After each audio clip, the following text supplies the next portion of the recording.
اعوذ باللہ من الشیطان الرجیم، بسم اللہ الرحمن الرحیم۔ السلام علیکم پیارے بہن بھائیوں۔ حضرت عبداللہ بن عباس رضی اللہ تعالی عنہ سے روایت ہے کہ رسول اللہ صلی اللہ علیہ وآلہ وسلم نے ارشاد پاک فرمایا، جو شخص بھوکا ہو یا اس کو کوئی اور خاص حاجت ہو اور وہ اپنی اس بھوک اور حاجت کو لوگوں سے چھپائے، یعنی ان کے سامنے ظاہر کر کے ان سے سوال نہ کرے، تو اللہ عز و جل کا ذمہ ہے کہ اس کو حلال طریقے سے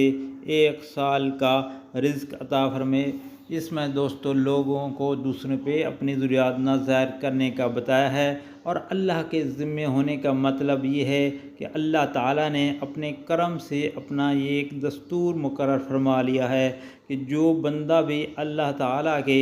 اس وعدہ پر اور اس کی شان کریمی پر دل کے پورے یقین کے ساتھ اس کا تجربہ کرے گا، انشاءاللہ وہ اس کا ظہور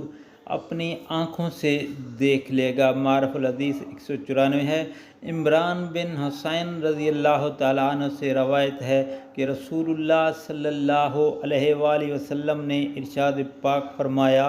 اللہ تعالیٰ کو اپنا وہ مومن بندہ بہت پیارا اور محبوب ہے، یعنی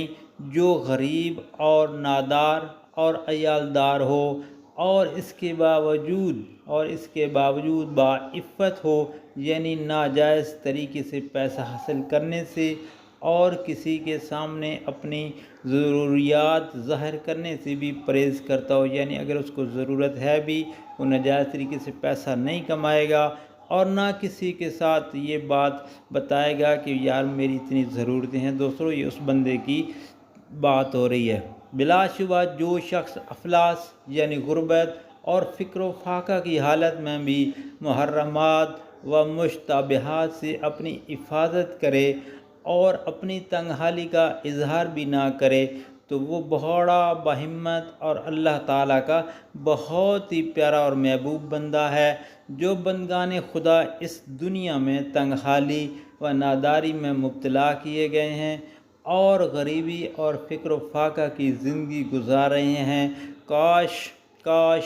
وہ رسول اللہ صلی اللہ علیہ وآلہ وسلم کی ان حدیثوں سے تسلی اور سبق حاصل کریں۔ دوستو نبی پاک صلی اللہ علیہ وسلم کی زندگی میں جو مشکلات آئیں ان کو پڑھیں، آپ بڑا سبق حاصل کریں گے، اور اللہ تعالیٰ نے ان کو اپنے محبوب صلی اللہ علیہ وآلہ وسلم والی جو فقیرانہ و غریبانہ زندگی نصیب فرمائی ہے، اس کو وہ اپنے حق میں نعمت سمجھ کر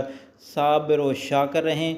تو فکر و فاقہ کی تکلیفیں ہی ان کے لیے سامان راحت و لذت بن جائیں گی۔ دوستو اللہ پاک سے دعا ہے ہمیں نبی پاک صلی اللہ علیہ وسلم کی نقش قدم پر چلنے کی توفیق عطا فرمائے، آمین ثم آمین۔